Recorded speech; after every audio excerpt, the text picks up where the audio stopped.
तो आज की जो हमारी ये क्लास है, ये class king George medical university पर आधारित है। यूनिट 1 से लेकर यूनिट 10 तक की पूरी क्लासेस हो चुकी हैं। इसका प्लेलिस्ट आपको टेलीग्राम पर मिल जाएगा और यूनिट 1 से लेकर यूनिट नंबर 10 तक की पूरी पीडीएफ आप लोगों को भी टेलीग्राम पर मिल जाएंगे, है ना। फिलहाल अब हम लोगों को तैयारी करनी है प्रैक्टिस के आधार पे, यानी ज़्यादा से ज़्यादा सोशल वर्क के जो विगत वर्ष में मेडिकल सोशल वर्क के क्वेश्चन पेपर पूछे गए हैं उन्हीं पेपरों को सॉल्व करना है। तो कल हम लोगों ने देखा था 140 तक के क्वेश्चन। आज इसी के आगे बढ़ेंगे क्वेश्चन नंबर 141। जैसे ही ये पेपर समाप्त होगा तो उसके बाद RPSC social work, medical social work का है ये, आरपीएससी का पेपर हम लोग यहाँ पे सॉल्व करेंगे और ये भी सोशल वर्क का ही प्रश्न पत्र है। ठीक है, तो सबसे पहले हम देखते हैं मध्य प्रदेश के पेपर 141 कि यौन अपराध से बच्चों का संरक्षण अधिनियम एक पोस्को है, यह अस्तित्व में कब आया है, ये सवाल आपके सामने है। 2012 2012 का विकल्प आप लोगों के सामने आ रहा है और यही करेक्ट जवाब होगा। यौन अपराधों से बच्चों का संरक्षण अधिनियम है और ये अधिनियम 2012 में अस्तित्व में आया था। लागू कब हुआ था? तो लागू 14 नवंबर 2012 को हुआ था। ठीक है, अब बेसिकली डेट तो इसमें लिखा नहीं है, केवल ईयर लिखा हुआ है, इसलिए आप इस चीज़ को ज़रूर ध्यान रखेंगे। 14 नवंबर 2012 को ये बेसिकली लागू हुआ। एक इम्पॉर्टेंट बात बता रहा हूँ इससे संबंधित कि ये जो यौन अपराध से बच्चों का संरक्षण अधिनियम है, इस अधिनियम का उद्देश्य क्या है, बड़े ध्यान से सुनिएगा मेरी बात को। इस अधिनियम का उद्देश्य है बच्चों को यौन अपराधों और जिनमें यौन हमला, यौन उत्पीड़न और पोर्नोग्राफी शामिल किया गया है, इससे बेसिकली सुरक्षा होता है और ऐसे अपराधों की सुनवाई के लिए विशेष अदालतों की स्थापना का प्रावधान भी इस अधिनियम में दी गई है। इस अधिनियम में अभी तक केवल एक बार संशोधन हुआ है और वो संशोधन हुआ है 2019 में। अब ध्यान सुनिए, इस अधिनियम में 2019 में संशोधन किया गया। संशोधन ये किया गया कि कुछ अपराधों के लिए मृत्युदंड सहित, है ना, और भी कठोर दंड का प्रावधान किया गया था। थोड़े से मृत्युदंड सहित कठोर दंड को इसमें संशोधन करके या उसमें नाम डाल के संशोधन कर दिया गया था। दुर्व्यवहार के साथ विभिन्न रूपों में परिभाषित किया भी गया। गैर प्रवेशात्मक हमला, साथ ही यौन उत्पीड़न और पोर्नोग्राफी को भी इसी अधिनियम में शामिल किया गया और इसके लिए एक समिति बनाई गई है, बाल कल्याण समिति। ठीक है, और इसी से संदर्भ में आप पढ़ेंगे आगे एक किशोर न्याय अधिनियम 2015, जहां वो भी यौन शोषण के शिकार बच्चों की देखभाल और संरक्षण की आवश्यकता वाले बच्चे होते, वो भी इसमें शामिल किए गए। तो किशोर न्याय अधिनियम भी 2015 का थोड़ा सा ये डिफाइन करता है, 2015 वाले को भी ये थोड़ा सा डिफाइन करता है, आप ऐसा कह सकते हैं। ठीक है, पुलिस अधिकारियों को पोस्को अधिनियम के तहत ना प्रत्येक मामले पर लगभग 24 घंटे के भीतर चाइल्ड वेलफेयर कमेटी को सूचित करना होता है। 24 घंटे के अंदर, 24 घंटे के अंदर। तो ये बड़ा अच्छा सवाल था और मैं आपसे बताऊंगा कि इस सवाल के बारे में याद रखिएगा, क्योंकि आगामी पोस्को से एक सवाल परीक्षा में देखने को मिल सकता है। क्वेश्चन नंबर 142, बच्चों के रोजगार और उनके काम करने के घंटों को विनियमित करने वाला पहला अधिनियम कौन था? भाई ये बड़ा अच्छा सवाल है, जवाब बताइए जरा। B 1986। Option number A sir. Option B number होगा ए। सर। ए से ए बी। चलिए, अच्छा, इस प्रश्न में काफ़ी बच्चों को डाउट है, यानी कि कुछ ए है कुछ बी है, परंतु मैं आपको बता देता हूं क्वेश्चन नंबर 142 का सही विकल्प के रूप में कारखाना अधिनियम। यहाँ सही विकल्प के रूप में अगर हम लोग बात करते हैं तो जो फैक्ट्री एक्ट है यही इस प्रश्न का सही विकल्प है। जरा बड़े ध्यान से सुनिएगा कि इसके संदर्भ में क्या बातें कही गई हैं। फैक्ट्री एक्ट सन 1948 का है, 1948 का है। मैं आपको बता दूं कि भारतीय कानून का एक महत्वपूर्ण हिस्सा है जो कारखानों में ना श्रम प्रथाओं को नियंत्रित करता है, यानी कंट्रोल करता है। इसमें श्रमिकों की सुरक्षा की बात हुई है ना। अब सवाल यही था कि बच्चों के रोजगार और उसके काम के घंटों को लेकर, या आप ये कह लीजिए कि जिसमें श्रमिकों की सुरक्षा, स्वास्थ्य, कल्याण पर ध्यान केंद्रित किया जाए उस अधिनियम के परिप्रेक्ष्य में, तो वो कारखाना एक्ट है। सुरक्षा और स्वास्थ्य के संदर्भ को सुनिश्चित करता है। कार्य के घंटे, यहाँ पे देखिए काम लिखा हुआ है या कार्य के घंटे, बात एक ही है, ठीक है। फैक्ट्री अधिनियम में या फैक्ट्री जो एक्ट है 1948 का, कर्मचारियों के लिए अधिकतम कार्य घंटे प्रति सप्ताह बताया गया है। 48 घंटे से अधिक नहीं होना चाहिए प्रति सप्ताह की बात में है। प्रति सप्ताह के आधार पे 48 घंटे यानी 48 आवर्स से अधिक नहीं होनी चाहिए। ये बड़ा इंपॉर्टेंट पॉइंट है, आप जरूर लिखिएगा इसको अपनी कॉपी पर, ठीक है। तो ये कारखाना अधिनियम के बारे में कारखाना, कार्यकर्ता, युवा व्यक्ति इत्यादि चीज़ों को लेकर संशोधित जो है बारे में डिफाइन किया गया है। इस अधिनियम को अभी तक केवल एक बार संशोधन किया गया है, कारखाना अधिनियम को। वो वर्ष था 2023 का। कौन सा था? 2023 का। 2025 चल रहा है, अभी जल्दी की बात है समझो। तो कारखाना अधिनियम 1948 को कर्नाटक संशोधन अधिनियम 2023 द्वारा इसको बेसिकली संशोधन के रूप में देखा गया है, ठीक है। ये बात जरूर ध्यान रखिएगा। किसी किसी जगह पर आपको इसी कारखाना अधिनियम का संशोधन का एक पार्ट और मिलेगा 2023 से पहले, मैं बता रहा हूँ आप लोगों को। वो मिलेगा 1987 का वर्ष, 1987। तो 1948 में यह एक्ट आया, एक बार संशोधन 1987 में हुआ, एक बार 2023 में हुआ। तो अभी हाल ही में हुआ है। मैं चाहूँगा कि इस बात को भी आप लोग ध्यान में रखें तो सबसे अच्छी बात रहेगी आप सभी लोगों के लिए, ठीक है। तो भारत में श्रम और रोजगार मंत्रालय के द्वारा अपने महानिदेशालय, कारखाना सलाह सेवा और श्रम संसाधनों और राज्य सरकारों के द्वारा उनके कारखाने के माध्यम से एक प्रकार से प्रशासित करता है, ये है ना, एक प्रकार से प्रशासित करता है। तो काफ़ी अच्छा ये एक्ट रहा है अभी तक में, इस चीज़ को जरूर ध्यान रखिएगा।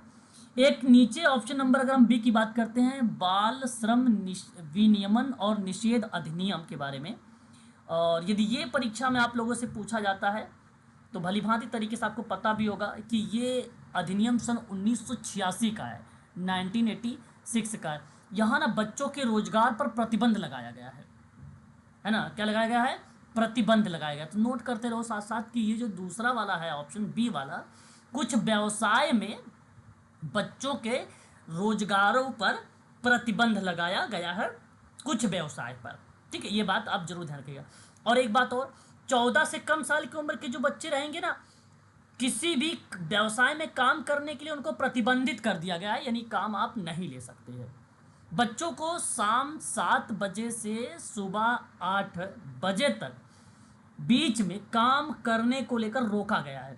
शाम जैसे 7 बजेगा और सुबह 8 बजे तक कोई उनसे काम नहीं ले सकता है, ठीक है। कुछ कार्य हैं व्यवसाय जो बेसिकली कर सकते हैं, जो 14 साल से 18 साल से प्लस होंगे वो उनके लिए, और अगर इनकेस वो करते हैं तो वो उन कार्यों को शाम 7 बजे से लेकर 8 बजे के बीच में नहीं करना है।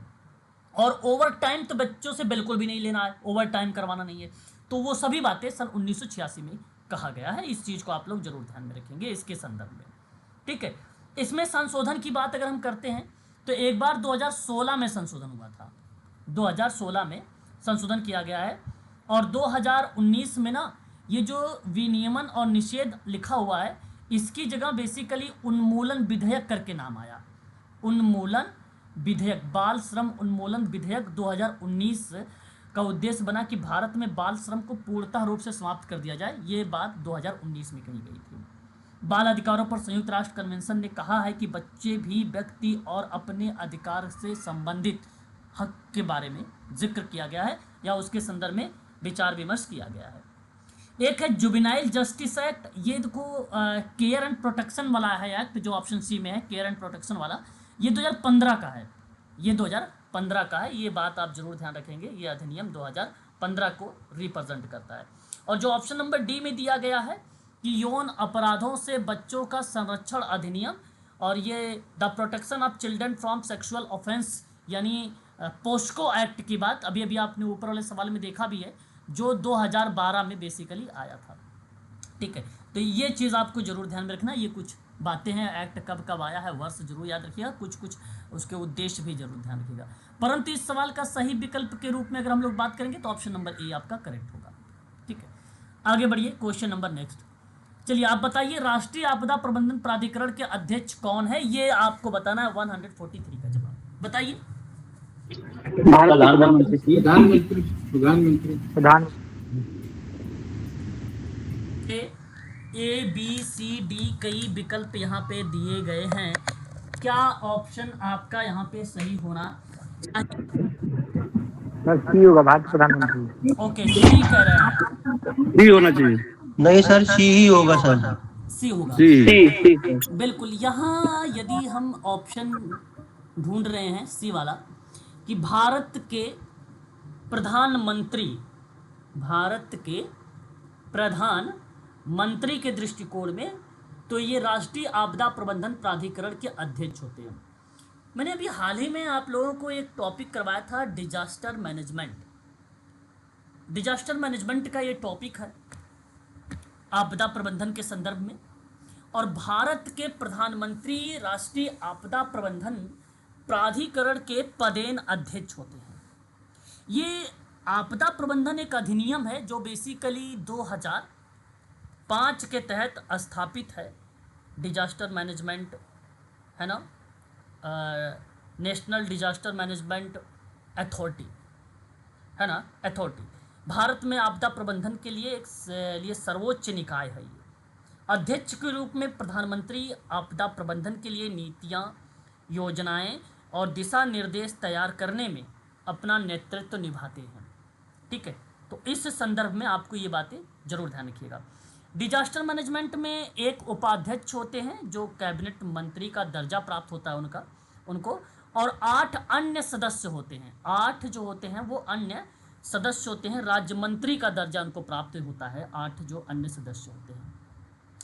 तो जो उपाध्यक्ष होता है वो कैबिनेट मंत्री का दर्जा उनको मिला है, जो 8 अन्य सदस्य हैं उनको राज्य मंत्री का दर्जा मिला हुआ है ना। और ये देखिए, राष्ट्रीय आपदा प्रबंधन अथॉरिटी या प्रबंधन के जो कार्य होते हैं वो आपदाओं पर समय पर प्रभावी प्रतिक्रिया को सुनिश्चित करते हैं, है ना। और इसका सही विकल्प यहाँ पर अगर हम लोग बात करते हैं तो ऑप्शन नंबर आपका सी वाला करेक्ट होगा। कैबिनेट मंत्री उपाध्यक्ष याद रखिए, भारत के प्रधानमंत्री अध्यक्ष, और जो 8 अन्य सदस्य होते हैं वो राज्य मंत्री का उनको दर्जा प्राप्त होता है, वो राष्ट्रीय आपदा प्रबंधन के अथॉरिटी के अन्य सदस्य होते हैं। तो ये 3-4 बातें हैं इस सवाल के पीछे, इस चीज़ को भी आप जरूर ध्यान में रखिएगा। क्वेश्चन नंबर 144, आपदा प्रबंधन अधिनियम अस्तित्व में आया, अब ये तो मैंने आपको बताया भी है, आप बता सकते हो 2005 बिल्कुल। यदि सर आपका जवाब ऑप्शन नंबर बी आया है, 2005 आया है, तो इसका मतलब है ये सही जवाब है, यानी 23 दिसंबर 2005 की बात है। ये आपदा प्रबंधन अधिनियम, ठीक है, बेसिकली इस प्रबंधन अधिनियम का अस्तित्व में लाया गया या इसको लागू किया गया या इसको अधिनियमित किया गया 23 दिसंबर 2005 को।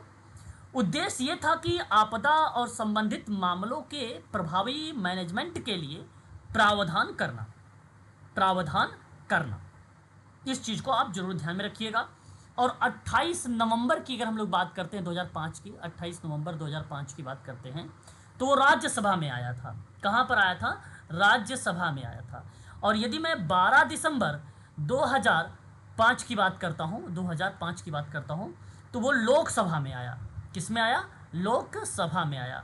और यदि मैं 23 दिसंबर को बात करता हूँ, 23 दिसंबर 2005 को, तो वो बेसिकली लागू हुआ, राष्ट्रपति के द्वारा क्या हुआ, भारत में इसको स्वीकृति मिल गई भारत में राष्ट्रपति के द्वारा क्या मिल गई, इसको राष्ट्रपति के द्वारा स्वीकृति मिल गई। तो ये 2-3 डेट है, एक तो 28 नवंबर 2005 को राज्यसभा में, 12 दिसंबर 2005 में लोकसभा में, और 25 दिसंबर 2005 में भारत के राष्ट्रपति के द्वारा इसको स्वीकृति मिल गई। और इसी अधिनियम में मैं आपको बता दूं कुल टोटल 11 अध्याय दर्शाए गए हैं और 79 धाराएं बेसिकली बताई गई हैं। तो 11 अध्याय बताए गए हैं और 79 बेसिकली धाराएं बताई गई हैं, और ये अधिनियम पूरे भारत में लागू है, ये बात भी आपको ध्यान में रखना होगा। क्वेश्चन नंबर 145 को देखेंगे। अच्छा सवाल है 145 भी, आप आसानी से जवाब इसका मुझे बता भी सकते हो। कैथोरसिस के भावनात्मक पहलू में क्या शामिल है, जरा मुझे बताइए तो मैं आपको बताता हूँ।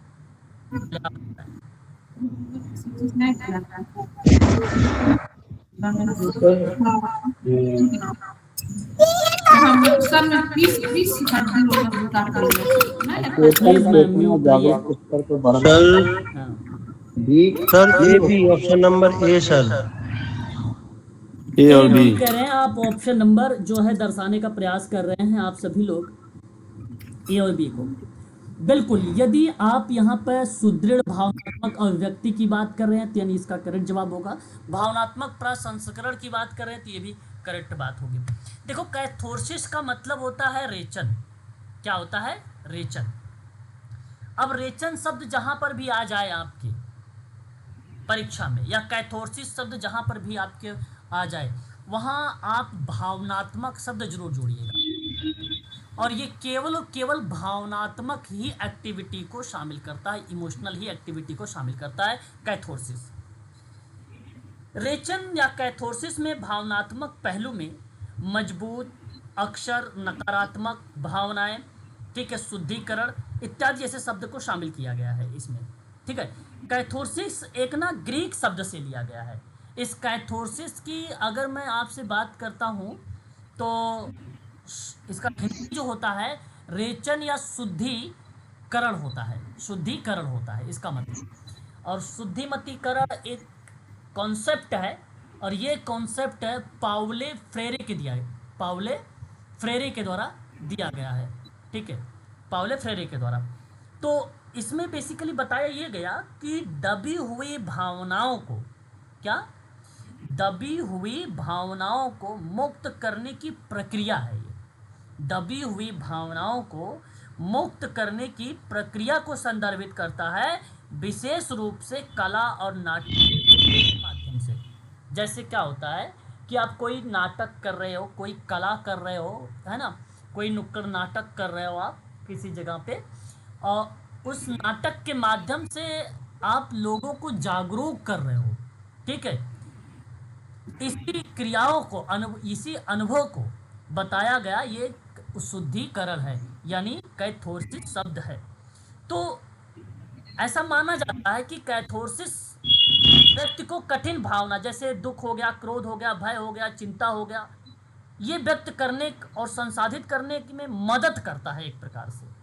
ये शब्द है शुद्धिकरण या कैथोरसिस शब्द, है ना। तो ये बात आप लोगों को ध्यान रखना है इसके संदर्भ में। इसका बेनिफिट बहुत होता है, जैसे आत्म जागरूकता बढ़ती है, भावनात्मक विनियमन होता है, लचीलापन बढ़ता है, बहुत सारी चीज़ें इसमें बेसिकली देखने को मिलता है। एक प्रकार की टेक्निक है कैथोरसिस। और सही विकल्प के रूप में ऑप्शन नंबर जिन बच्चों ने ए और बी को लगाया है वही करेक्ट जवाब है। अंतर्दृष्टि, नई प्राप्तियां गलत हो जाएगा। अचेतन चेतना जागरूक के स्तर पर ये बढ़ रहा है, ये भी बेसिकली गलत हो जाएगा। सही ऑप्शन ए और बी ही करेक्ट होगा। ठीक है, प्राथमिक समूह की अवधारणा किसने दिया है, ये क्वेश्चन नंबर 1 बता भी सकते हो। यदि आपने इस प्रश्न का विकल्प चार्ल्स हर्टन कूले का नाम बताए हो तो सही जवाब बताए हो। मैं आपको बता दूं कि प्राथमिक समूह की अवधारणा समाजशास्त्री चार्ल्स हर्टन कूले ने सन 1909 में दिया था। जानते हैं, एक किताब लिखा था सन 1909 में, और उस किताब का नाम जानते हैं क्या था? सामाजिक संगठन था। किताब का क्या नाम था? सामाजिक संगठन। और इसी किताब में सन 1909 में प्राथमिक समूह के बारे में इन्होंने चर्चा पर चर्चा किया था। ठीक है, तो हम चाहेंगे इस बात को आप जरूर ध्यान में रखेंगे। क्वेश्चन नंबर 147, कारा का पूर्ण नाम, कारा मतलब CARA एक एक्ट है, इसका पूरा नाम आपसे पूछा गया है इस सवाल में। तो विकल्प में आपको ढूंढना है क्या होना चाहिए। Option number D sir, resource authority, central adoption authority. Okay, यदि आपने यहाँ ऑप्शन नंबर डी का चुनाव किया है, सेंट्रल एडॉप्टेशन रिसोर्सेज अथॉरिटी, तो आपने सर करेक्ट जवाब दिया है। ठीक है, इसे हिंदी में हम लोग बोलते हैं केंद्रीय केंद्रीय दत्तक ग्रहण संसाधन प्राधिकरण। रिसोर्सेज मतलब होता है संसाधन, प्राधिकरण। ठीक है, ये भारत सरकार ने महिला एवं बाल विकास मंत्रालय का एक स्वायत्त और वैधानिक निकाय है ये कारा। और इसकी स्थापना जो की गई थी सन 1990 में इसकी स्थापना की गई थी। इसकी स्थापना हुई थी 1990 में। और यह किशोर न्याय अधिनियम 2015 के तहत एक वैधानिक निकाय के रूप में भी जाना गया कारा, यानी CARA। ठीक है, कारा को। तो ये बात आप जरूर ध्यान रखिएगा, कारा बेसिकली कहीं ना कहीं गोद लेने के संदर्भ में भी बातचीत करता है। ठीक है, महिला एवं बाल विकास मंत्रालय भारत सरकार की संवैधानिक निकाय होने के साथ साथ यह भारतीय बच्चों को गोद लेने के लिए नोडल निकाय के रूप में कार्य करता है और देश के भीतर और अंतर्देशीय गोद लेने की भागीदारी और विनियमन जैसी क्रियाओं को ये रिप्रेजेंट करता है। सेंट्रल एडॉप्टेशन रिसोर्सेज अथॉरिटी जो 1990 में लाई गई थी। इसी के अंतर्गत मैं आपको बता दूं बाल कल्याण समिति भी देखने को मिलती है, इसके तहत ही वो भी चीज़ें यहाँ पर हमें मिलता है देखने को। फिलहाल इस प्रश्न का विकल्प जो होगा वो ऑप्शन नंबर डी आपका सही जाएगा। सबला एक योजना है, अब ये योजना है किससे संबंधित ये आपको बताना है। बी बालिकाओं से संबंधित। Option number B sir. B sir है। ऑप्शन नंबर बी आप यहाँ पर जवाब दे रहे हैं और बिल्कुल ये स्टेटमेंट आपका करेक्ट होगा। यानी जो सबला योजना है वो किशोर बालिकाओं के लिए है ना। सबला योजना जिसे आधिकारिक तौर पर राजीव गांधी किशोर सशक्तिकरण योजना के नाम से जाना जाता है, महिला और बाल विकास मंत्रालय का एक कार्यक्रम है ये सबला योजना। मैं आपको बता दूं कि यहाँ 11 से लेकर 18 वर्ष की किशोरियों के पोषण और स्वास्थ्य की स्थिति में सुधार करके उन्हें सशक्त बनाना है और उन्हें जीवन कौशल और व्यावसायिक कौशल को उनके सुसज्जित करना है। उस प्रक्रिया में यहाँ पर सबला योजना का रोल होता है। परीक्षा में यदि आपसे पूछा जाए सबला योजना के बारे में पूरा नाम के लेकर, तो आप ज़रूर ये नाम नोट कर लीजिए और बताइएगा कि राजीव गांधी किशोरियों के सशक्तिकरण हेतु योजना। ठीक है, आयु पूछेगा तो 11 से 18 वर्ष। उद्देश्य ये बताइएगा कि किशोरियों के आत्म विकास और सशक्तिकरण को सक्षम बनाना, पोषण और स्वास्थ्य की स्थिति में सुधार लाना, स्वास्थ्य और स्वच्छता, पोषण, किशोर प्रजनन और यौन स्वास्थ्य और परिवार बाल देखभाल के बारे में लोगों को जागरूक करना। इस क्रिया में आप लोगों को ये जानकारी प्रोवाइड करानी होगी। तो ये बात आप ज़रूर ध्यान में रखेंगे, काफ़ी इम्पॉर्टेंट रहेगा आप सभी लोगों के लिए। ठीक है भाई। और आपसे अगर मान लो पूछ लिया इसका वर्ष को लेकर कि सबला स्कीम बेसिकली कब इस्टेब्लिश्ड की गई थी, तो मैं आप सबसे बता दूं कि 2010 और 11 का नाम ज़रूर याद रखिएगा कि 2010 में और 2011 में इसी समय इसकी जो है स्थापना की गई थी। तो इसके स्थापना का वर्ष अगर इनकेस परीक्षा में पूछा गया तो बताइएगा। ठीक है, अनाथों बच्चों के लिए नहीं है ये, वृद्ध लोगों के लिए भी नहीं है ये, बाल विकास के लिए भी नहीं, ये मात्र किशोर बालिकाओं के लिए है। ठीक है, किशोरियों के सशक्तिकरण के लिए है ये राजीव गांधी योजना। ठीक है, और ये सबला योजना के नाम से जाना भी जाता है इसमें। ठीक है, तो पूर्ण रूप से अगर शुरू करने के लिए 2010 और 11 की डेट तो नहीं आएगा, कोई एक एग्जैक्ट डेट अगर पूछता है तो 1 अप्रैल 2011 का वर्ष ज़रूर लगाइएगा कि 1 अप्रैल 2011 को ये पूर्णता रूप से पूरे देश में लागू हो गया। ठीक है, यानी यह शुरू हो गया।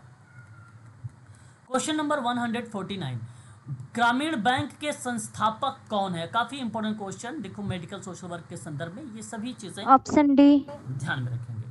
Mohammad Yusuf sir, Mohammad Yusuf Yunus. Mohammad D sir. Bina Majumdar. नहीं, बीना मजूमदार नहीं होगा सर, आपने नहीं गलत सर, जवाब डी दिया। ही होगा।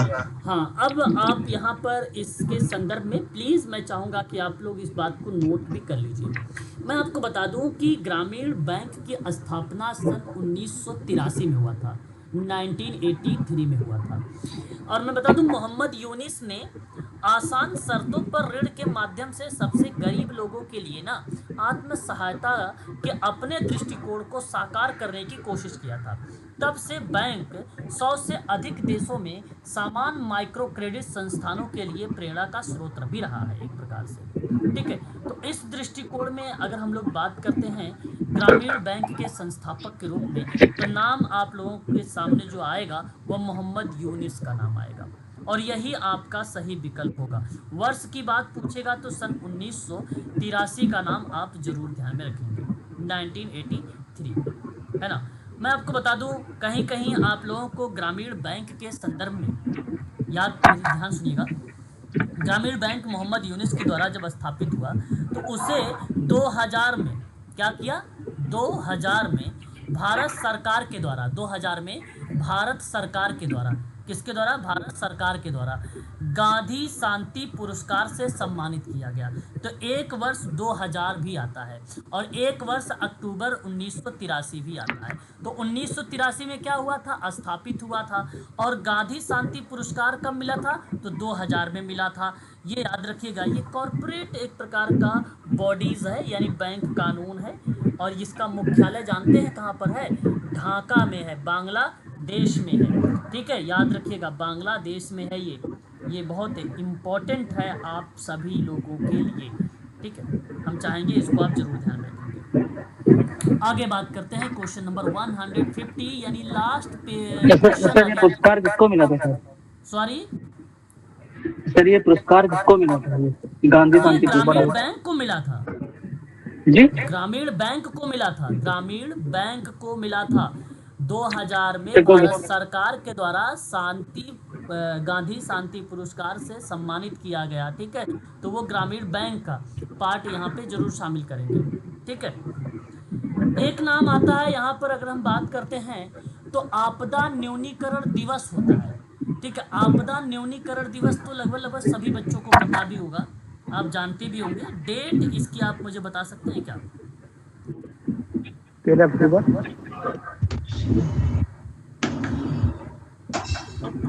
हाँ सर, 13 अक्टूबर सर। अक्टूबर, बिल्कुल। यदि आपने यहाँ पे 13 अक्टूबर का जवाब दिया है तो ये करेक्ट जवाब है।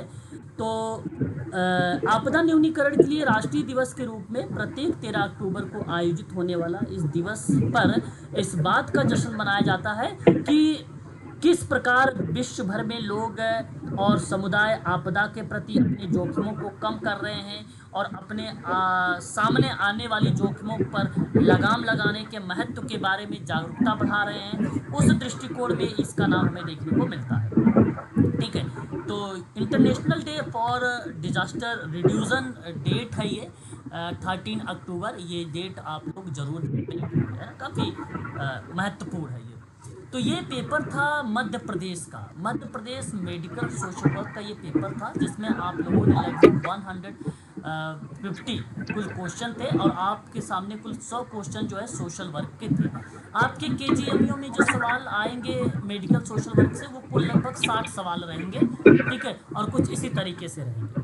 फिलहाल अब हम बात करेंगे दूसरे पेपर के बारे में। ये आपके स्क्रीन पर है, ये आरपीएससी है, राजस्थान का पब्लिक सर्विस कमीशन है, उसका सोशल वर्क का ये पेपर है, मेडिकल सोशल वर्क का। ये पेपर हुआ था 2022 में। ठीक है, और अब हम लोग इस पेपर को सॉल्व करेंगे। इसमें आपको कुल टोटल 150 प्रश्न मिलने वाले हैं। ठीक है, तो बड़े ध्यान से आप लोग इस प्रश्न को पढ़िएगा, फिर उसके बाद आप लोग जवाब दीजिएगा। तो पहला सवाल आपके सामने कहता है कि फ्रायड के अनुसार मन का वह भाग जो आनंद सिद्धांत शासित होता है वो कौन सा है, जो आनंद को रिप्रेजेंट करता है? जी सर प्रधान और ऑप्शन चेतन। इदम है सर, इदम। यहाँ तो ईद- सही ईद- विकल्प होगा ईदम। मैंने कहा था पशुवत बिहेवियर को रिप्रेजेंट करता है ये, है ना, पशुवत व्यवहार को दर्शाता है। उस क्रिया में अगर कोई है तो वो ईदम है। ईगो तो बिल्कुल भी नहीं होगा। देखो, अगर आप लोगों ने इसकी क्लास अगर नहीं लिया तो मैं कहूँगा दोबारा से पढ़ें, बड़ा इंपॉर्टेंट चीज़ें हैं ये, है, और मैं पढ़ा चुका हूँ आपको।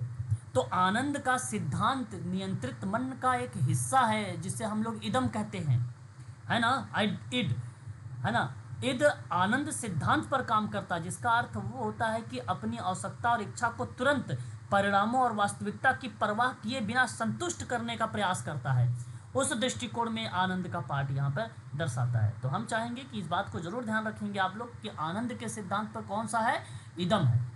ठीक है, याद रखिएगा। सिगमंड फ्रायड ने दूसरा सवाल में देखेंगे, सिगमंड फ्रायड के मनोलैंगिक विकास का एक सिद्धांत है जो आप पढ़ चुके हैं। पांचों स्टेजेस बेसिकली क्रम में है। तो बताइए जरा, फर्स्ट आएगा। ऑप्शन सही होगा? फर्स्ट है सर। पहला। पहला। यहाँ आप लोग बहुत ही इसको, सर 4 है। हाँ, नहीं सर, ये देखो, फोर। ये बच्चा फोर है सही जवाब सर, दिया है। आप लोगों ने इस सर, फोर है। सवाल को बहुत ही हल्के में ले लिया, इसलिए आप लोग, जिन बच्चों ने पहले ऑप्शन को जवाब दिया वो गलत जवाब है। ऑप्शन 4 देखो, ओरल, एनल, ठीक है, फैलिक, लेटेंसी और जेनिटल। मुखावस्था, गुदावस्था, लैंगिक अवस्था, अंतर्निहित अवस्था, है ना, ये अंतर्निहित अवस्था को दर्शाता है। इसे अप्रकट का भी हम नाम दर्शा सकते हैं। और एक लास्ट में आता है जननांग, है ना, एक आता है जेनिटल। तो पहले वाले में तो जनरल था भाई, जनरल कहाँ हम लोगों ने पढ़ा है कोई सिद्धांत। इसकी एज भी आप चाहो तो ध्यान में रख सकते हो कि जो पहला मौखिक अवस्था होती है ये जन्म से लेकर 2 साल तक की होती है, याद रख सकते हैं आप। जो दूसरी अवस्था होती है वो 2 से लेकर 3 वर्ष होती है। जो तीसरी अवस्था होती है वो 3 से लेकर 5 वर्ष होती है। जो चौथी अवस्था होती है 5 से लेकर प्यूबर्टी कर लीजिए, प्यूबर्टी कर लीजिए, या आप इसे 5 से लेकर 7 कर लीजिए। और जननांग अवस्था जो होती है प्यूबर्टी टू आप कर लीजिए एडल्टहुड, या तो आप इसे 7 से लेकर 15 वर्ष कर लीजिए। ठीक है, तो कभी कभी ना आपको 5 से 7 लिखा हुआ नहीं मिलेगा, आपसे कभी कभी 5 ईयर टू प्यूबर्टी लिखा होगा। प्यूबर्टी वाली क्रिया में भी आप आगे फिर बढ़ सकते हैं। ठीक है, 7 वाले में, 7 में भी आ सकते हैं, 11 में भी आ सकते हैं प्यूबर्टी। तो ये चीज़ें आप जरूर ध्यान में रखेंगे। और इसका सही विकल्प के रूप में अगर हम बात करेंगे तो ऑप्शन डी होगा, ना कि भाई ए होगा, याद रखिएगा। ठीक है, आगे बढ़िए।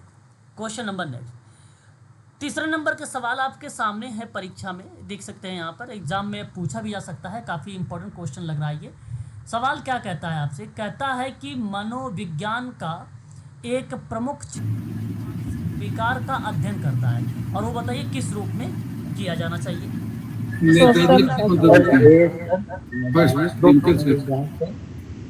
अच्छा, पहला से नैदानिक यहाँ मनोविज्ञान पर एक क्लिनिकल। बच्चे का जवाब जो आया है वो विकल्प आया है नैदानिक, यानी क्लिनिकल साइकोलॉजी। और मैं आपसे कहूँगा कि ये करेक्ट जवाब होगा, नैदानिक मनोविज्ञान। ठीक है, तो मनोविज्ञान का प्रमुख क्षेत्र है जो मानसिक विकारों का अध्ययन करता है, और मानसिक विकारों का अध्ययन नैदानिक मनोविज्ञान में होता है। इसे कहीं कहीं मनोविकृति विज्ञान भी कहा जाता है, तो कहीं कहीं असामान्य मनोविज्ञान के रूप में भी जाना जाता है। ठीक है, असामान्य मनोविज्ञान। मनोविकृति विज्ञान में क्या होता है, बात को सुनिए। मनोविकृति विज्ञान में ना मानसिक विकारों का अध्ययन किया जाता है, उसके कारण और लक्षण और विकास और उपचार शामिल किए जाते हैं मनोविकृति विज्ञान में। और असामान्य मनोविज्ञान में क्या शामिल किया जाता है, यह मनोविकृति विज्ञान का दूसरा नाम है। मैं नाम बता रहा हूँ, बात दोनों एक ही है।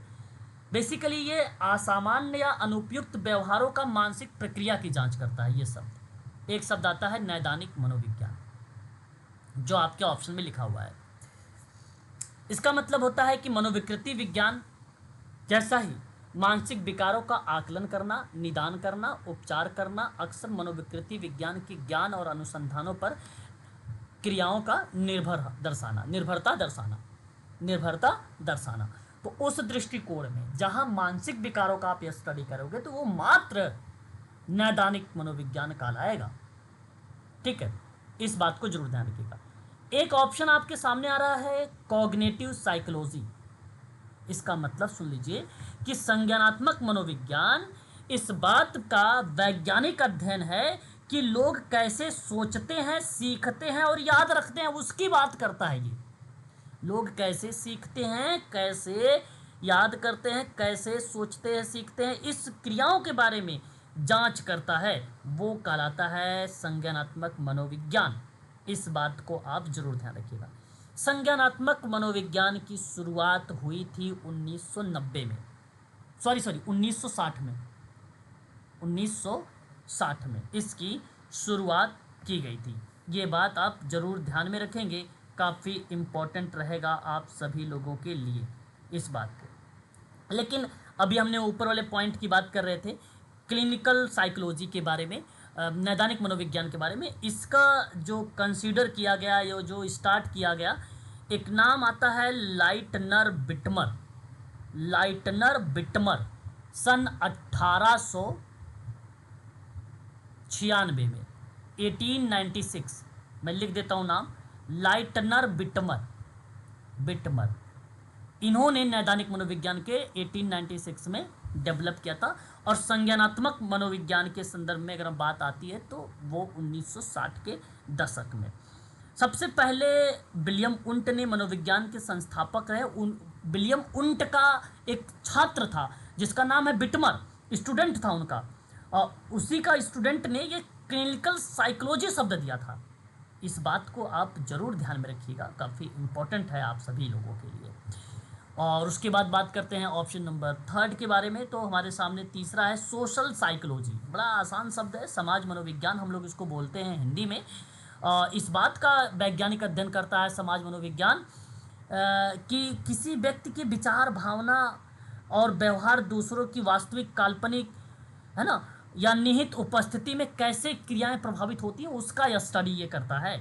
भावना, विचार, व्यवहार वगैरह के बारे में ना, उन चीज़ों का ये बेसिकली पता लगाता है। तो उस दृष्टिकोण में समाज मनोविज्ञान का नाम आता है। तो जाहिर सी बात है, सोशल वाले शब्द हैं, तो उस क्रिया के दृष्टिकोण से ऐसे शब्द हमें देखने को मिलता है समाज मनोविज्ञान में। और समाज मनोविज्ञान की अगर हम लोग बात करते हैं इसकी स्थापना को लेकर, तो इसकी जो शुरुआत हुई थी, मैं बता दूं आपको, 1800 के दशक में, 1800 के दशक में इसकी शुरुआत हुई थी। तो सबसे उसके बाद ना 1898 का एक वर्ष आया, 1898 में, नॉर्म ट्रिपलेट, क्या नाम आता है, ट्रिपलेट महोदय के द्वारा सामाजिक मनोविज्ञान शब्द का प्रयोग किया गया था सन 1898 में। और 1908 में पहली ये पाठ्य पुस्तक बन गई, सामाजिक मनोविज्ञान, पहली किताब आई थी। ठीक है, ये ट्रिपलेट के द्वारा ही। तो इस शब्द को आप प्लीज़ ध्यान में रखिएगा, क्योंकि मेन इम्पॉर्टेंट और तथ्य बता रहा हूँ हर एक ऑप्शन के आधार पे, तो ध्यान देने वाली चीज़ है आप सभी लोगों के लिए। ठीक है, एंड उसके बाद बात करते हैं लास्ट पॉइंट पर। तो एक आता है पॉजिटिव साइकोलॉजी। पॉजिटिव साइकोलॉजी को हम लोग सकारात्मक मनोविज्ञान कहते हैं। बड़ा अच्छा शब्द है ये। मनोविज्ञान की एक वो शाखा है ये पॉजिटिव वाली, जहाँ सकारात्मक, भावनात्मक शक्तियाँ और अनुभव पर बेसिकली केंद्रित होता है।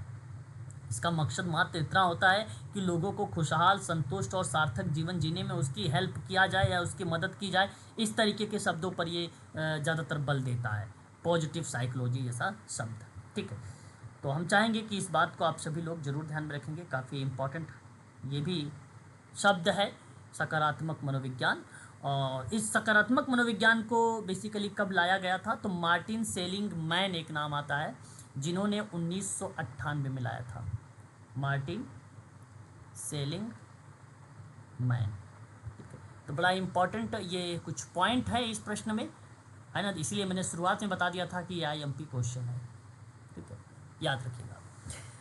चलिए अब आगे बढ़ते हैं क्वेश्चन नंबर 4 पर। देखिए, इसको थोड़ा सा पढ़ना होगा आप लोगों को। जीन पियाजे का एक सिद्धांत है, और उस सिद्धांत में जीन पियाजे ने अनुकूलन जैसे शब्दों के बारे में बात किया, और उसके संदर्भ में दो बातें बताया, जैसे आत्मसातीकरण, सामंजस्य शब्द यानी समायोजन शब्द, है ना। तो जरा बताएं कौन सा ये शब्द है क्वेश्चन नंबर 4 में। चलिए होगा क्या, जहाँ नई सूचनाओं को दो प्रक्रियाओं में नियंत्रित किया जाता है। क्या संबंध सर तीसरा पहला था। फर्स्ट आएगा सर। बिल्कुल, यहाँ विकल्प फर्स्ट सही होगा। और हम आपसे जी, चाहेंगे कि मैं ये भी आप लोगों को पढ़ा ही चुका हूँ, है ना। इसमें ऐसा नहीं कि मैंने आपको पढ़ाया नहीं है। ये पहला वाला जो पॉइंट आ रहा है आपके सामने कि संज्ञानात्मक विकास का सिद्धांत तो जीन पियाजे ने तो दिया है, इसमें कोई दो राय नहीं है, जो कि ऑप्शन में लिखा हुआ है। और जहाँ नई सूचना दो प्रक्रियाओं के द्वारा नियंत्रित की जाती है, तो वो दो सूचना कौन सी है, आत्मसातीकरण है और सामंजन है। क्षमता का सिद्धांत तो दिया नहीं है इसने, जीन पियाजे का नाम था तो इसलिए तो संज्ञान ही सोचना चाहिए था हम लोगों को। फिर देखो संज्ञानात्मक विकास का सिद्धांत तो दिया है, लेकिन दो प्रक्रिया इसने अभिपुष्टि और सामंजन नहीं दिया है। सामंजन तो दिया, अभिपुष्टि नहीं दिया। अभिपुष्टि को जगह पे आत्मसातीकरण दिया, इसलिए यहाँ पर तीसरा गलत हो गया। और मन प्रेरक विकास का सिद्धांत नहीं दिया है, इसलिए तो ऑप्शन नंबर आपका तो केवल पहला ही यहाँ पे चला जाएगा। ठीक है, तो इस सवाल को मैं पढ़ा चुका हूँ, टॉपिक करवा चुका हूँ। आप पढ़िएगा अनुकूलन शब्द और समायोजन शब्द और सामंजस्य शब्द, वो आपको जीन पियाजे की थ्योरी में मिल जाएगी, है ना, पहले भी। तो ये याद रखने वाली बात है। आत्मसातीकरण है एक में सामंजस्य है। नई जानकारी या अनुभव को जब कोई आप शामिल करते हो तो उसे आत्मसात करते हैं, और कोई पुरानी जानकारी है, उस पुरानी जानकारी में नई जानकारी जोड़ देते हो तो उसे सामंजन शब्द कहा जाता है। ठीक है, तो ये बात आपको ध्यान रखना है जीन पियाजे का। और जीन पियाजे का संज्ञानात्मक सिद्धांत है भाई, ये बात तो आपको भूलना ही नहीं चाहिए। ठीक है, कॉग्निटिव डेवलपमेंट थ्योरी है। क्वेश्चन नंबर 5 अनुभव। क्वेश्चन नंबर 5 अनुभव या अभ्यास के माध्यम से व्यवहार में कोई अपेक्षाकृत अस्थायी परिवर्तन क्या कहलाता है? अधिगम सर, लर्निंग। अधिगम सर, लर्निंग सर। करते हैं बिल्कुल। यदि आपने क्वेश्चन नंबर 5 का जवाब सेकंड का दे रहे हैं लर्निंग को, तो ये करेक्ट जवाब दे रहे हैं। अनुभव या अभ्यास के माध्यम से व्यवहार में कोई भी अगर अपेक्षाकृत अस्थायी परिवर्तन आता है तो वो सीखना होता है। सीखना मीन्स लर्निंग यानी अधिगम। तो सीखने को किसी व्यक्ति के व्यवहार या व्यवहारिक क्षमता में अपेक्षाकृत अस्थायी परिवर्तन के रूप में परिभाषित किया जाता है, जो अनुभव और अभ्यास के परिणाम स्वरूप होता है। तो उस क्रिया में बेसिकली देखने को मिलता है। जैसे आप एग्जाम्पल के तौर पे साइकिल चलाना सीखना है, तो वो भी शब्द एक प्रकार से अनुभव और अभ्यास पर ही आधारित होता है। आप पेपर सॉल्व कर रहे हैं, आपके आगामी एग्ज़ाम होने वाले हैं, तो जितना प्रैक्टिस करेंगे, जितना अभ्यास करेंगे, जितना आप चीज़ों को अवसर देके सीखेंगे, वो उतना ही अस्थायी बनेगा आपके लिए, उतना ही फिक्स होगा, है ना। एक नई भाषा को सीखना या प्रशिक्षण के साथ कौशल को अर्जित करना या नई परिस्थितियों के अकॉर्डिंग आप ढलते हो, वो सभी क्या है, वो सभी लर्निंग के एक प्रकार के एग्जाम्पल है। ये बात ध्यान रखिएगा। क्वेश्चन नंबर 6 में देखें आप, बीनेट के बारे में मैंने आपको पढ़ा चुका हूँ, अभी हाल ही में हम लोगों ने, बुद्धि से संबंधित सवाल है ये। बीनेट का मानसिक क्षमता परीक्षण मनोविज्ञान के किस क्षेत्र से संबंधित है? बुद्धि सर, इंटेलिजेंस भाई यहाँ तो आपने सही जवाब दे दिया है मुझे। और ये सही विकल्प के रूप में अगर आप बात कर रहे हैं तो ऑप्शन नंबर आप सही बता रहे हैं। क्वेश्चन नंबर 6 का ऑप्शन नंबर 2 बुद्धि, इंटेलिजेंस। तो बीनेट बुद्धि के जन्मदाता कहलाते हैं, या जन्मदाता भी इनको कहा जाता है। Mental ability test associated with which field of psychology, है ना, मनोविज्ञान में। तो इंटेलिजेंस जैसा शब्द इनका आता है। ठीक है, लर्निंग में नहीं आएगा। अभिप्रेरणा में तो नाम देखो CH हल का भी आता है और अब्राहम मैस्लो का भी आता है। ठीक है, और मेमोरी में तो भी इनका नाम बिल्कुल भी नहीं होगा स्मृति में। तो दूसरा विकल्प सही रहेगा आपके लिए। ठीक है, क्वेश्चन नंबर 7 में देखो, महिलाओं और पुरुषों के मध्य अंतर के बारे में सांस्कृतिक विश्वास को क्या कहोगे आप? बड़ा अच्छा सवाल है भाई। क्वेश्चन नंबर 7 सर, 4 जेंडर सांस्कृतिक शिक्षा। सी 4। ये मैं आप जेंडर सबसे स्टेरियोटाइप। कहूँगा जेंडर रोल कह लीजिए, लेकिन एक जगह यहाँ एक शब्द और आ रहा है, जेंडर स्टीरियोटाइप्स। बड़े ध्यान सुनिएगा, कुछ बच्चे ने जी ऑप्शन सर। नंबर सी को भी दिया है और एक जेंडर भूमिका भी है क्वेश्चन नंबर 7 में। लेकिन आयोग ने लिंग भूमिका के बारे में बात किया है, ना कि लिंग रूढ़िवादिता के बारे में। रूढ़िवादिता का मतलब होता है स्टीरियोटाइप्स, रूढ़िवादिता इसको बोला जाता है, स्टीरियोटाइप को रूढ़िवादिता।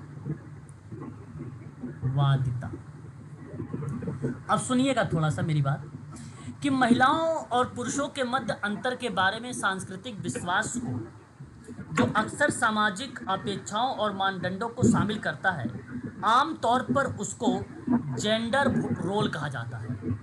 यानी ऑप्शन नंबर आपका पहला सही होगा, ऑप्शन नंबर पहला सही होगा। इसका मतलब होता है कि सामाजिक और सांस्कृतिक रूप से परिभाषित किया गया है किसी चीज को, व्यवहार और दृष्टिकोण होता है जो व्यक्ति के लिए निर्धारित जेंडर के आधार पर उपयुक्त माना जाता है। लेकिन जो स्टीरियोटाइप्स होता है ना, ये महिलाएं और पुरुषों की विशेषता, क्षमता और भूमिका के बारे में सामान्यीकरण करता है, और वो जनरलाइजेशन की बात होता है। अब क्वेश्चन में कहीं पर जनरलाइजेशन शब्द लिखा नहीं है।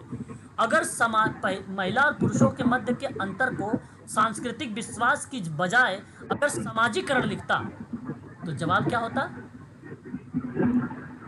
Gender stereotype. समझे बात को आप? अगर यहाँ जो क्वेश्चन सांस्कृतिक विश्वास लिखा हुआ है, इस शब्द की जगह अगर मैंने लिख दिया सामाजिकरण, तो ऑप्शन में क्या होना चाहिए बताइए? स्टीरियोटाइप। हाँ, जेंडर स्टीरियोटाइप्स होना चाहिए, तब यहाँ पर बनेगा। लेकिन इस प्रश्न का विकल्प होगा सामाजिक सांस्कृतिक विश्वास लिखा हुआ है तो जेंडर भूमिका होगा। तो ऑप्शन नंबर आपका पहला सही होगा इस सवाल का। ठीक है, क्वेश्चन नंबर नेक्स्ट। दुर्खिम के आत्महत्या यानी सुसाइड करके एक किताब मैंने आप लोगों को बताया था, आप लोगों को याद भी होगा, 97 का वर्ष। और वो 3 प्रकार के आत्महत्या की व्याख्या करते हैं। क्या जानते हैं आप लोग वो कौन कौन से 3 टाइप की आत्महत्या है? जो पहला, दूसरा है सर। यदि पहला पहला आपका सही विकल्प होगा सर। आप बारे में अगर हम यहाँ पर बात करते हैं तो 3 तरीके का इन्होंने जो है आत्महत्या के बारे में बताया है। पहला एक शब्द है, अगर हम बात करते हैं तो ईगोइस्ट। ईगोइस्ट का मतलब होता है सर अहंकारी व्यक्ति, अहमवादी कह लीजिए या अहंकारी व्यक्ति कह लीजिए, बात दोनों एक होता है, सिमिलर है इसका मतलब। अहंकारी का मतलब होता है कि एक व्यक्ति जो अपने हितों में व्यस्त रहता है, अब मतलब स्वार्थी व्यक्ति है, वो अहमवादी है ना, स्वार्थी व्यक्ति है, अहंकारी, अभिमानी, आप ऐसा कह लीजिए। एक शब्द आता है यहाँ पे परामर्थवादी, इसको हम लोग बोलते हैं एट्रियूस्टिक शब्द से बोलते हैं, संबोधित करते हैं इंग्लिश में। इसको परोपकारी भी कहा जाता है, परहितवादी भी बोला जाता है, परार्थवादी भी कहा जाता है इसी को। इसका मतलब होता है कि दूसरों के कल्याण के लिए निस्वार्थ चिंता रखना या दिखाना, है ना, उस क्रिया में ये शब्द हमें देखने को मिलता है। एक शब्द आता है एनोमी, बहुत फेमस शब्द है ये सोशल वर्क का। दुर्खिम में असामान्य या इसकी जगह लिखा होता है प्रतिमानहीनता, इसी शब्द एनोमी शब्द की जगह लिखा होता है ना। तो बहुत फेमस शब्द है ये एनोमी। परीक्षा के दृष्टिकोण से आप लोग को मैं चाहूँगा कि ध्यान में रखें। समाज या व्यक्ति में मूल्यों और मानकों के टूटने की जो स्थिति होती है उसे एनोमी कहते हैं, प्रतिमानहीनता बोलते हैं उसको। एनोमी के प्रभाव बहुत गहरे हो जाते हैं ऐसी कंडीशन पर, है ना। और सामाजिक रूप से वांछनीय आकांक्षाओं पर प्राप्त करने के लिए वैध साधनों की कमी को एनोमी महत्वपूर्ण कारक है। और महत्वपूर्ण एनोमी जो कारक के रूप में आए, कि ये जो एनोमी शब्द है कारक है, अगर किसी पेपर में पूछा गया कि कारक है तो ये कारक दिया किसने है, एनोमी कारक किसने माना है, तो मर्टन ने माना है। मर्टन। और एनोमी की अवधारणा अगर पेपर में पूछे तो दुर्खिम ने दिया है। ठीक है, तो दो बातें दोनों अपने आप में बहुत इंपॉर्टेंट है भाई, याद रखेंगे। एनोमी का अवधारणा, एनोमी का सिद्धांत अगर पेपर में आएगा तो आप सीधा दुर्खिम का नाम लगाएंगे। केवल कारक का नाम अगर पूछेगा तो मर्टन का नाम लगाइएगा। पहला वाला ऑप्शन सही था यहाँ पे। क्वेश्चन नंबर 9, डैश प्रतिवादित करता है कि प्रारंभिक जीवन के अनुभवों का वयस्क व्यवहार पर प्रभाव पड़ता है। देखिए भैया बड़ा अच्छा सवाल है ये, तो जवाब भी आ जाना चाहिए आप लोगों के पास। तो सत्य व्यवहार संशोधन बदलाव सिद्धांत। बिहेवियर मॉडिफिकेशन थ्योरी का व्यवहार संशोधन। ठीक है, चलिए मैं बताता हूँ। क्वेश्चन नंबर 9 का सही विकल्प के रूप में अगर सर जाएगा विकल्प तो मनोविश्लेषणात्मक सिद्धांत होगा। सुनिए मेरी बात को, म्यूट होइए, किसी के यहाँ बैकग्राउंड आवाज आ रही है, म्यूट होइए। यह जो प्रश्न है, प्रश्न सुनिएगा मेरी बात को ध्यान से। प्रतिपादित करता है कि प्रारंभिक जीवन के अनुभव और वयस्क व्यवहार पर प्रभाव पड़ता है। मतलब यह विचार है कि प्रारंभिक जीवन के अनुभव वयस्क व्यवहार को महत्वपूर्ण रूप से आकार देता है। मनोविज्ञान में, साइकोलॉजी में एक मुख्य अवधारणा है ये। विशेष रूप से मनोविश्लेषणात्मक मनोविज्ञान भी इसे कहा जाता है और इसे विकासात्मक मनोविज्ञान भी कहा जाता है। ये अवधारणा किसके द्वारा दिया गया है तो आपको पता होना चाहिए कि सिगमंड फ्रायड द्वारा। और सिगमंड फ्रायड ने अन्य सिद्धांतकार बचपन के अनुभवों के अस्थायी प्रभाव पर बल दिया है। इसलिए मैं आप सबसे कहना ये चाहूँगा कि प्रारंभिक जीवन के अनुभवों का वयस्क व्यवहार पर जो प्रभाव पड़ता है वो मनोविश्लेषणात्मक सिद्धांत होता है, यानी ऑप्शन नंबर 2 होता है। ये आपका करेक्ट जवाब होगा इस क्रिया के आधार पर, है ना। वहीं अगर हम लोग बात करते हैं क्वेश्चन नंबर 10 के बारे में, तो काफ़ी इंपॉर्टेंट क्वेश्चन है कि भावना को दो मुख्य प्रकार के रूप में वर्णित किया गया है। एक प्रभाव, एक तो मनोदशा, है ना। इफेक्ट एंड मूड आप कह लीजिए मनोदशा को, ठीक है, भावना के संदर्भ में। तो जवाब एक बार पढ़िए और 4 ऑप्शन आपके सामने दिए गए हैं, मुझे बताएं कि कौन सा ऑप्शन सही होगा जी। क्वेश्चन नंबर 10,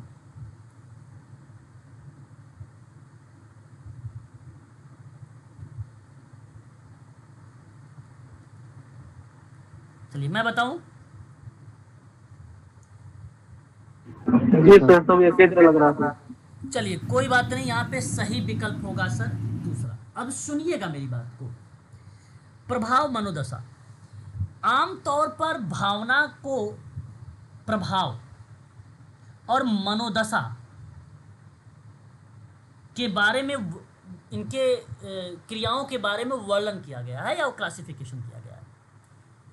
भावना कितने प्रकार की होती हैं आप कह लीजिए 2 प्रकार की होती है। एक होता है प्रभाव, दूसरा होता है मनोदशा। प्रभाव जानते हैं क्या होती है? प्रभाव भावना का तत्काल और बाहरी अभिव्यक्ति होती है।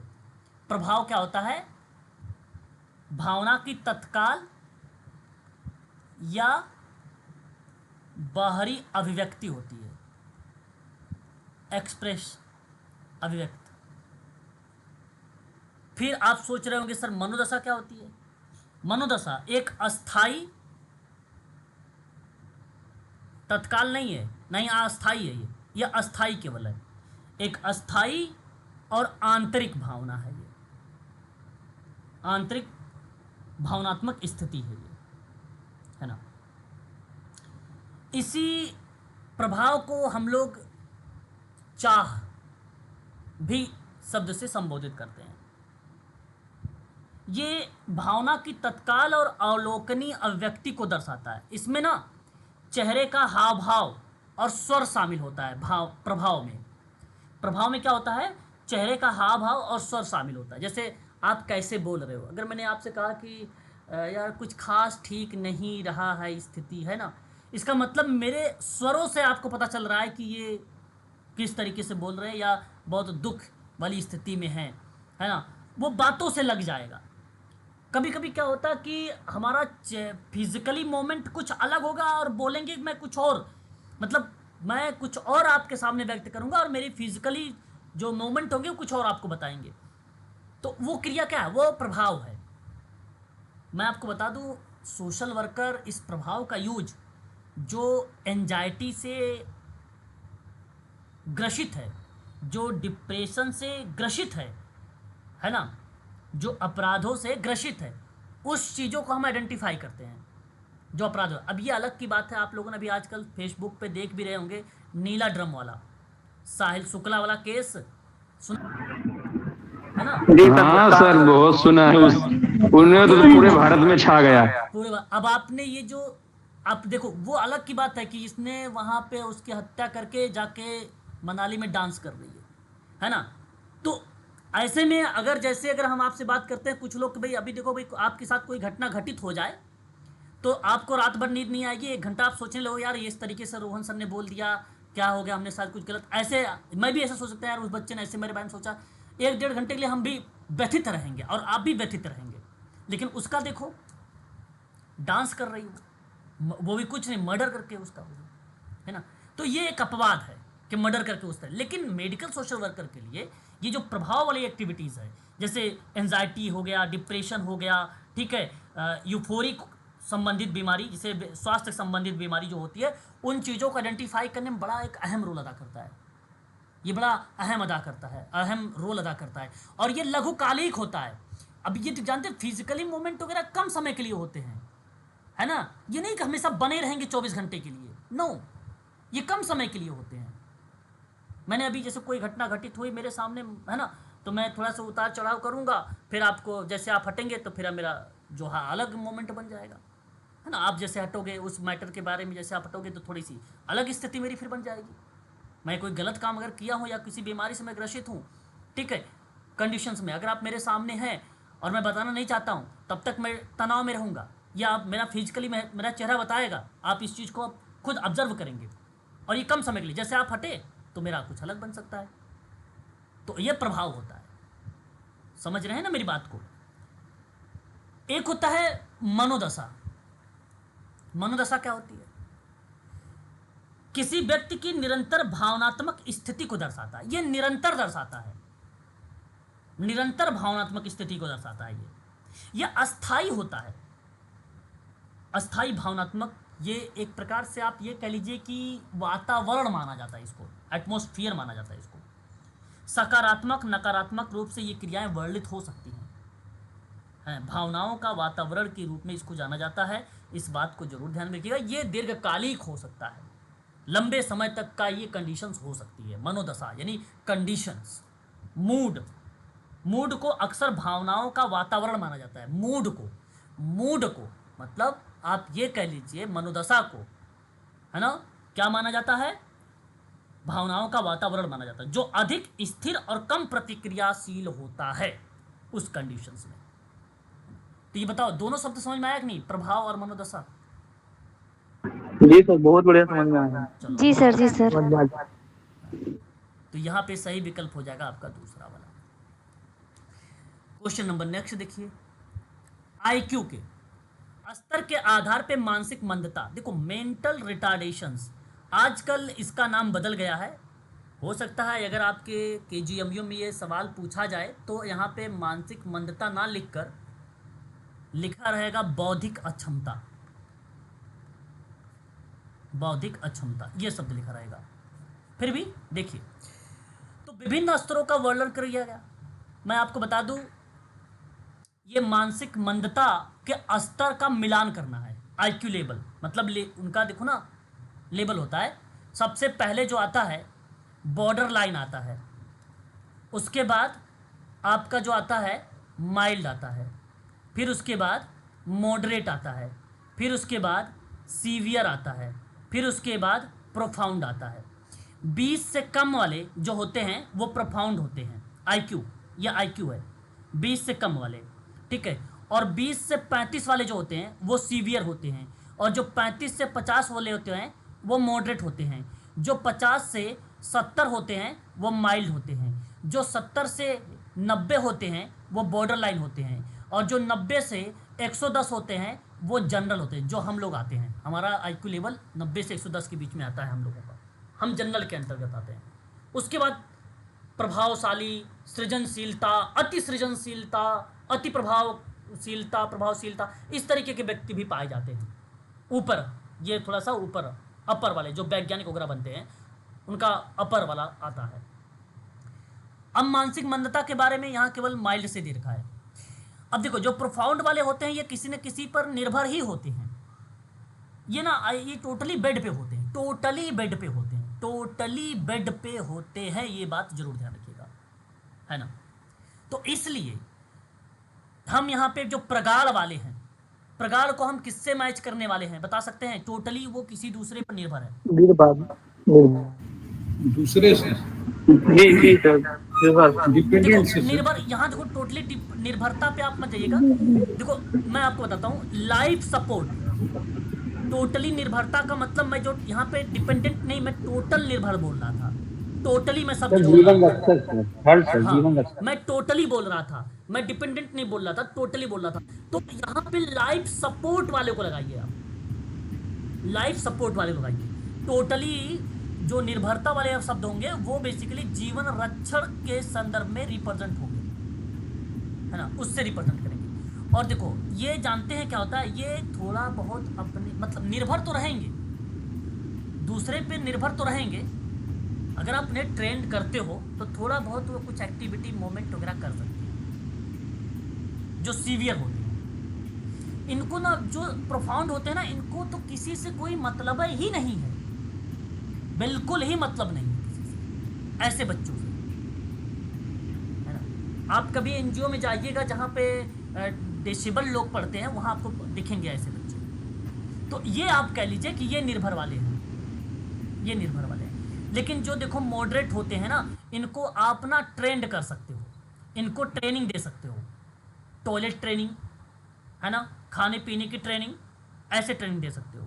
जो माइल्ड लेवल के होते हैं वो उनको ना 1 से लेकर 5 तक की शिक्षा भी दे सकते हो। माइल्ड वाले को 1 से 5 तक की एजुकेशन उनको प्रोवाइड करा सकते हो, जो माइल्ड वाले होते हैं। और जो बॉर्डर लाइन वाले होते हैं उनको 1 से लेकर 10 तक की पढ़ाई करा सकते हो, 1 से लेकर 10 तक के। जो स्पेशल एजुकेशन से डिप्लोमा या डिग्री किया होगा, स्पेशल बीएड वगैरह, उनको समझ में आ रहा हो? कोई है बच्चा इसमें से जो स्पेशल बीएड वगैरह कर रखा हो? कोई नहीं किया बीएड वगैरह? बीएड तो किया लेकिन स्पेशल नहीं। अच्छा, स्पेशल बीएड नहीं किया हो, बीएड किए हो तो कोई नहीं। जो स्पेशल बीएड वाले होंगे ना, अब बीएड में भी तो मेरे समझ से शायद बताया गया होगा डिसेबिलिटी के बारे में, तो उस डिसेबिलिटी में एक मेंटल वो होता है, मेंटल रिटार्डेशन होता है, उनका ये बेसिकली स्तर है ना, ये उनका स्तर है। इसका सही विकल्प जो माना जाएगा ऑप्शन नंबर 4 गया है और यही ऑप्शन करेक्ट होगा आपका, ठीक है। तो आप इस चीज़ को जरूर ध्यान में रखेंगे, ठीक है। तो आज के लिए बस केवल इतना ही रखिए, अब इसके आगे हम लोग कल डिस्कस करेंगे, ठीक है ना, पेपर को, ठीक है। अच्छा पेपर है ये, अच्छा क्वेश्चन है। हर प्रश्न के पीछे जो फैक्ट दे रहा हूँ, प्लीज़ आप लोग इस फैक्टों को ध्यान में रखें, क्योंकि बहुत सारे सवाल इससे बन सकते हैं। अब ये सीरीज जो चली, सर इसकी पीडीएफ निकलवा सकते हैं क्या? प्रैक्टिस की क्यों निकलवा सकते हैं, निकलवा दीजिए, मैंने ग्रुप में डाल दिया। अच्छा, हाँ, ग्रुप में डाल दिया, निकलवा दो, ठीक है। क्वेश्चन पेपर करवाने से पहले मैं आपके ग्रुप में डाल देता हूँ और आपके ग्रुप में है। और ये दौर है आपका प्रैक्टिस का, लगभग मान के चलिए कि 5000 के समथिंग आसपास हम लोग को पेपर सॉल्व करना है, 5000 के आसपास, है ना। तो समझो सोशल वर्क में अच्छी पकड़ बन जाएगी आपकी। अभी देखो जी, एक बच्चा बोले, 2 लोग साथ में बोल रहे हो, कह रहे सर पेपर अभी नहीं होगा सर। नहीं अभी पेपर नहीं है, जब पेपर होगा तब तक आपके क्वेश्चन पेपर बढ़िया अच्छे से क्लियर होंगे। पेपर जुलाई अगस्त में होगा। हाँ, अरे होने दीजिए, अभी कुछ नहीं, जितना डिले होगा उतना बेनिफिट है आपके लिए, हम तो यही कहेंगे। हाँ सर, हम कोई बात नहीं सर, हम तो सितंबर में हो जाए। हाँ कोई बात नहीं, बस ये है कि रेगुलर क्लास लेना, क्लास कभी स्थगित मत करना, कभी रोकना मत, वरना सर ये सब पीडीएफ मिल जाएगा ना ये? हाँ सर सब कुछ है, एक बार टेलीग्राम चेक करिए, मैंने भेज दिया, ठीक है सर। आगे टेलीग्राम में आया है। हाँ